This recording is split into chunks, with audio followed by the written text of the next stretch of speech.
शंकराचार्य जी ने यही गलती कर दी थी, चांडाल क्या ऊपर शरीरगत आकलन। शरीरगत आकलन करके जब जीवन से आकलन किया तो शंकराचार्य जी करेक्ट हुए। करेक्ट हुआ।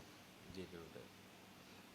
तो जो भी ऑब्जर्वेशन है, इसको हमेशा ध्यान रखना है कि ऑब्जर्वेशन आप कभी भी किसी दूसरे व्यक्ति का नहीं कर सकते, क्योंकि आकलन, ऑब्जर्वेशन जो है वो स्वयं का होता है, पूरा पूरा ऑब्जर्वेशन 100%।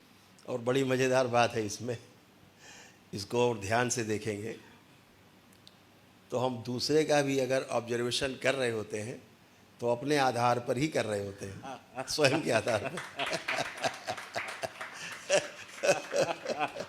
अपने से ही उसको आंकते रहते हैं कम ज़्यादा, ये गड़बड़ है, गड़बड़ है, गड़बड़ है। वहाँ भी स्वयं का ही ऑब्जर्वेशन आगे रहता है। जैसे कोई व्यक्ति मांस खाता है और एक ऐसे व्यक्ति से कहा जाए इसका आकलन करो, ये मांस खाता है, और उससे कहा जाए आकलन करो जो मांस नहीं खाता है, हेट करता है, वो कहे कि बहुत बेकार आदमी है, अपने आधार पे उसने आकलन किया। तो व्यक्ति किसी दूसरे का भी ऑब्जर्वेशन करता है तो अपने आधार पर ही करता है, ये बात क्लियर है। तो जब आप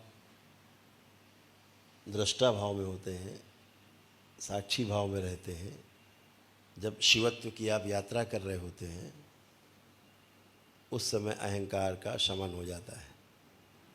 एंड व्हेन यू आर, जो तुमने देखा है होते हुए, ये बिल्कुल सत्य है।